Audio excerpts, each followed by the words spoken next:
In this lesson we are going to talk about the torsion irregularity. The torsional irregularity, which is recognized in most of the seismic design codes, varies depending on a number of factors, including plan geometry, dimensions and positions of the structural elements.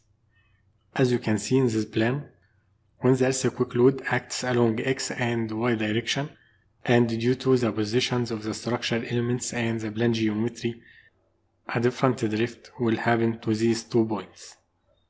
The first point drift will be minimum, and the other point drift will be maximum. So the first thing we need to do is calculating the average drift of the 2 points. Then calculate the torsion irregularities coefficient, which will be according to this equation: the maximum drift divided by the average drift. And if this coefficient is less than 1.2, then torsion irregularity doesn't exist. And if it's between 1.2 and 2.083, that means torsional irregularity exists. So we need to change the accidental eccentricity according to this equation. And if it's more than 2.083, we need to change the accidental eccentricity to 3, and also we need to do a dynamic analysis for the model. Now I'm going to show you how to do that in etaps.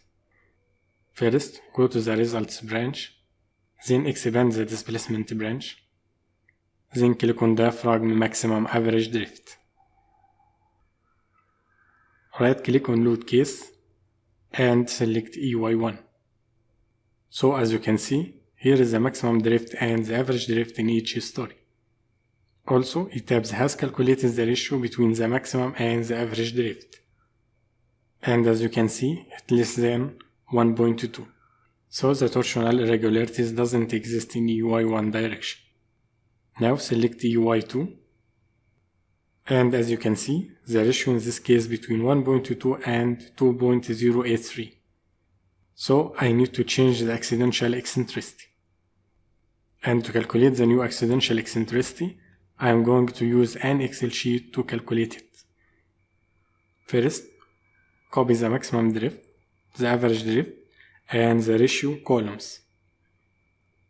Then go to the torsional irregularity sheet. Then right click and choose Paste Special. Now select text and click OK. As a result of that, the Excel has shown the irregular warning as the ratio is more than 1.2. Also, the Excel has calculated the new eccentricity. Now I am going to enter the new eccentricity for the EY2 case in etaps.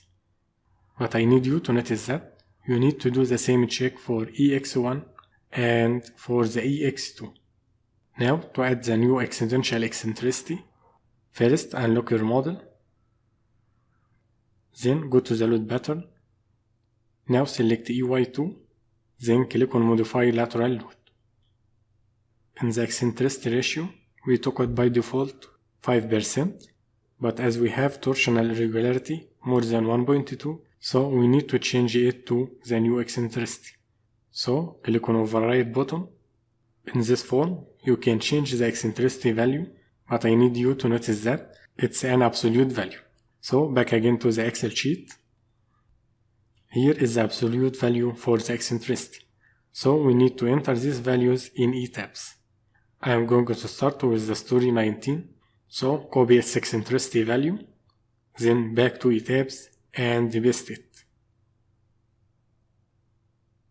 Now select story 19, then click Add.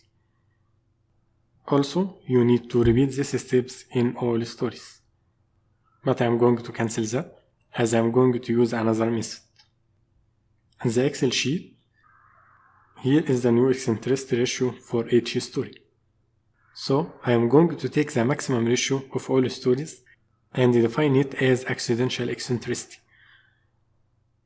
By this way, all stories are going to take the maximum value. Now click OK. Now I am going to run the analyze again. But I need you to notice that you need to do the same steps in the X direction. Now it is the end of our lesson. In the next lesson, we are going to talk about the story displacement and the story drift.